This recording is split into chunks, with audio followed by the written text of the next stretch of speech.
and add into the third row. So first and second row are as it is, 1 3 by 5, 7 by 5, 4 by 5. Second row is also as it is, 0 1 21 by 5, minus 11 by 5, 33 by 5.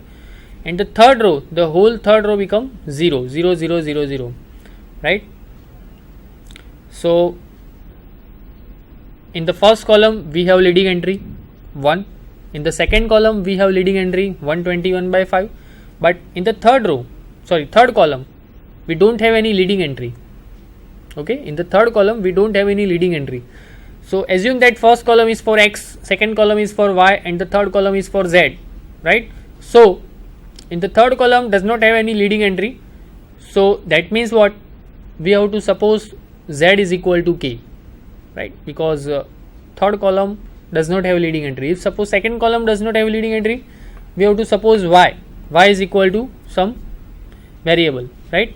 Here the third column does not have leading entry, so that's why we assume that let z is equal to k, and using that z is equal to k, you can easily find the y and x, the value of y and x, right? So using that equation, y is equal to 3 plus k by 11 and x is equal to 7 minus 16k by 11.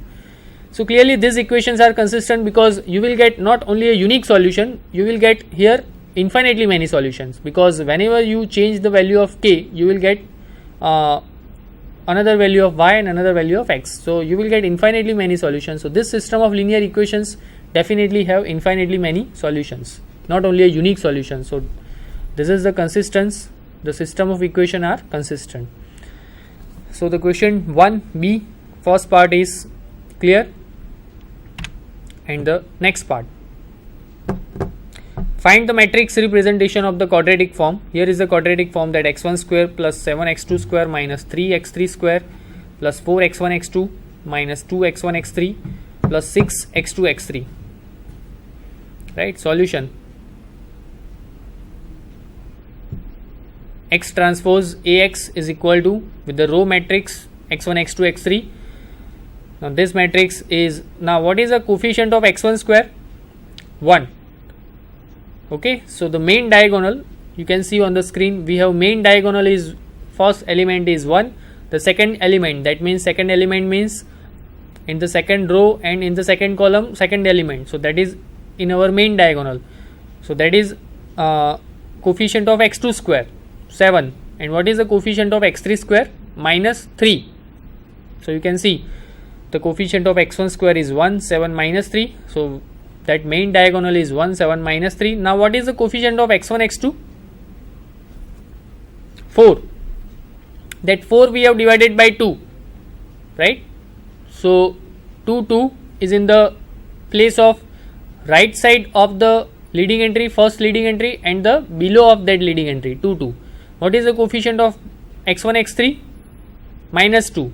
So that is minus 1 minus 1. Minus 1 minus 1 are, you can see the first row, in the first row the last element, and the first column last element. And similarly, what is the coefficient of x2 x3? 6 divided by 2, that means 3. So 3, right? So using that conditions, you can see, just trying to with this one, what is our equation?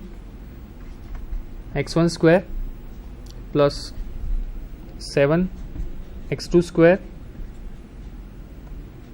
minus 3 x3 square plus 4 x1 x2 minus 2 x1 x3 plus 6 x2 x3. So if you want to make this equation into a matrix representation, what we have to do? The coefficient of x1 square is 1, so we have to make 1 here. The coefficient of x2 square is 7, so we have to make 7 here.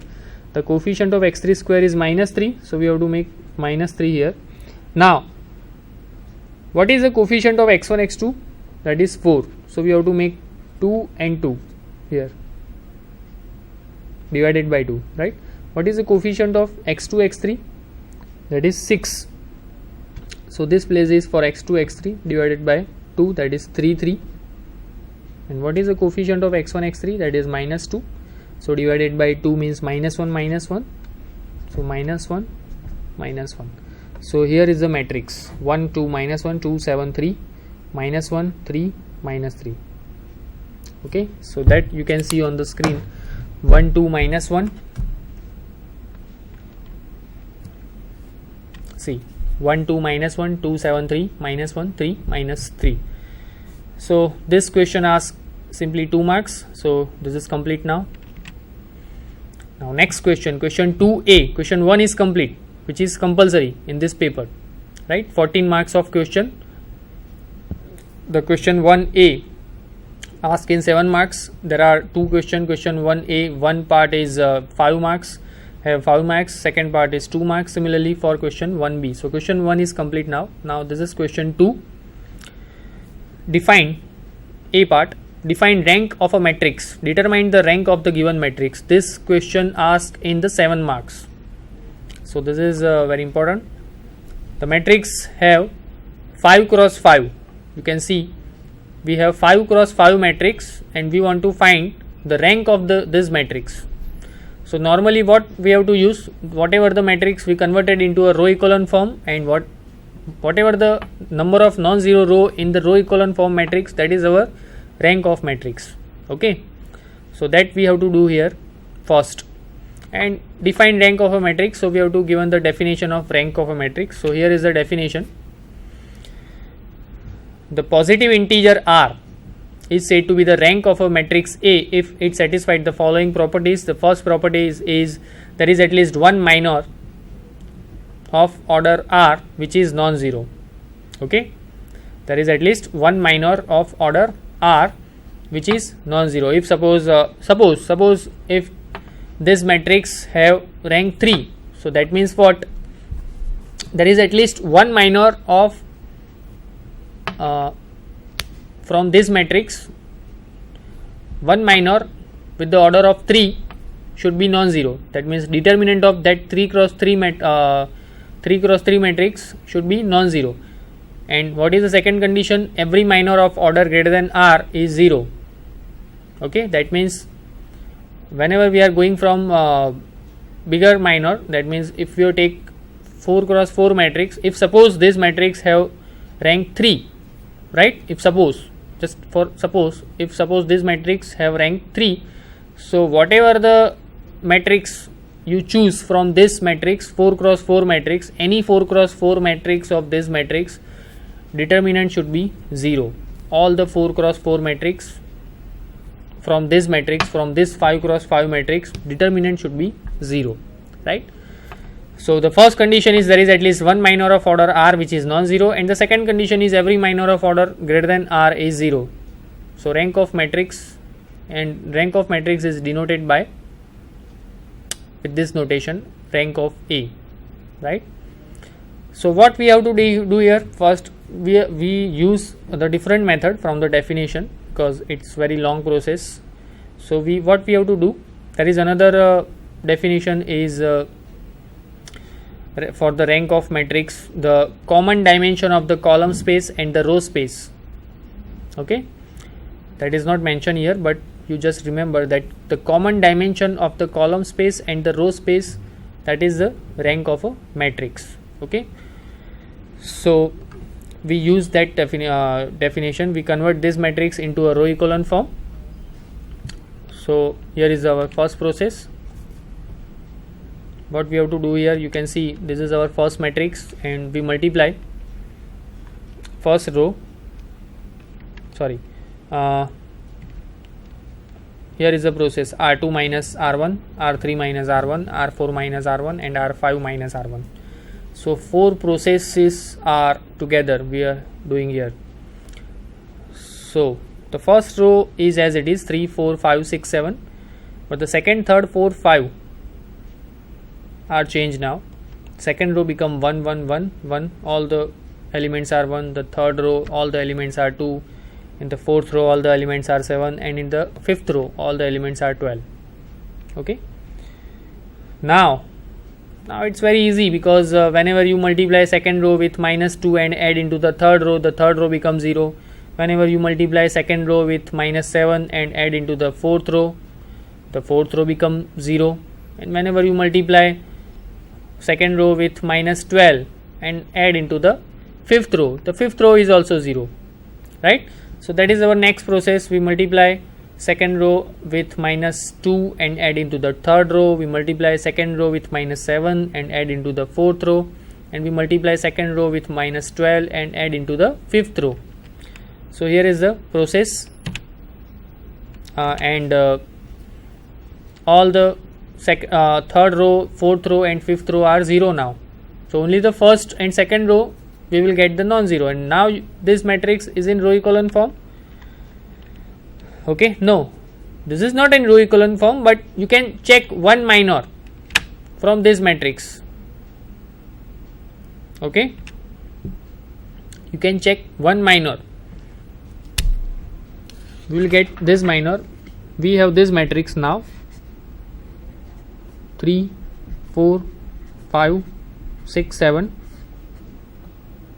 1, 1, 1, 1, 1, and the all other row are 0, right? So now we know that definitely the rank of this matrix is not a 3, 4 and 5, right? So we are taking this part. Check determinant of this matrix, this sub matrix 3, 4, 1, 1. What is determinant? 3 into 1, 3, minus 4, minus 1, not equal to 0. That means rank of this matrix is 2.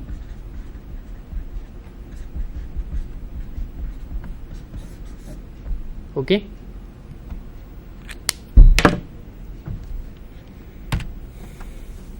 So the given matrix is in row equivalent form, not a row equivalent form, but you can easily find using this matrix.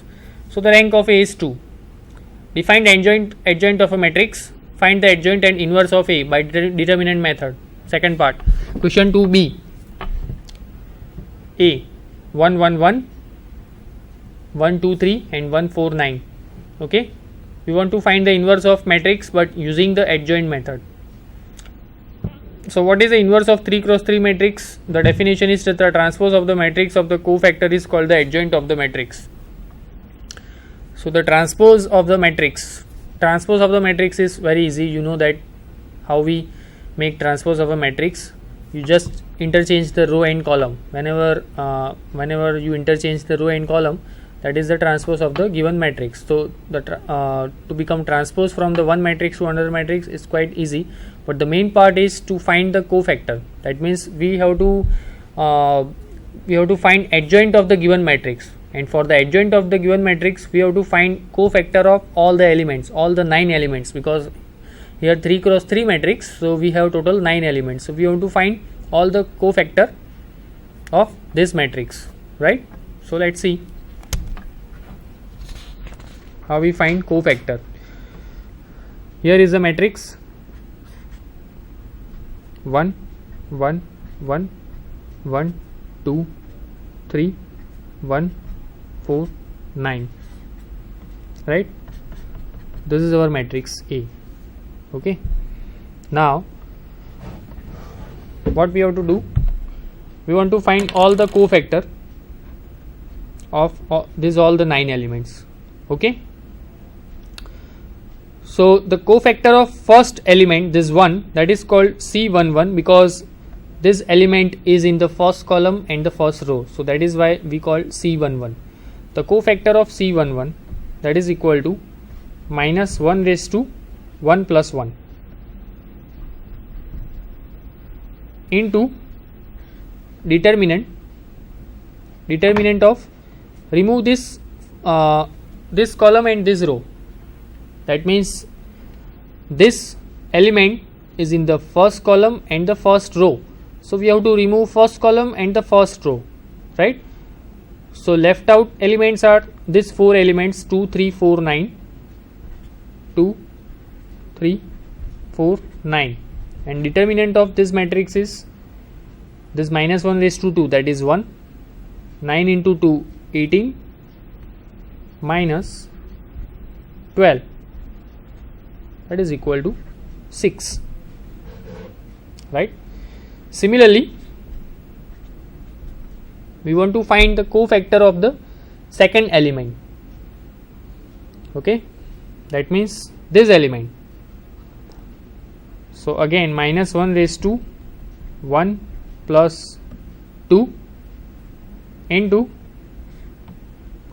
remove this second column and the first row. So what 4 elements are left out? 1, 3, 1, 9.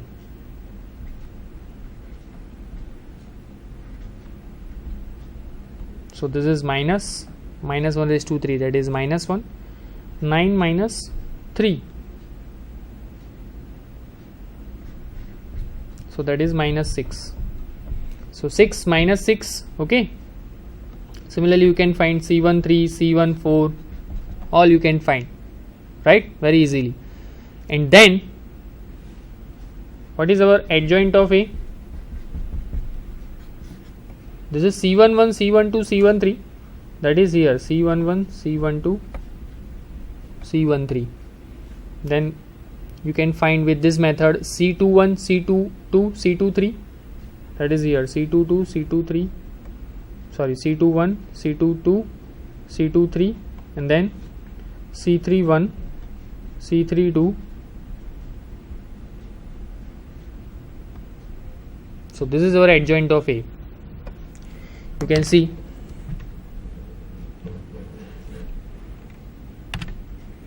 here directly we will get cofactor, the matrix of cofactor of element of A, that is 6 minus 6, 2, and whenever then we transpose, that is our adjoint of A.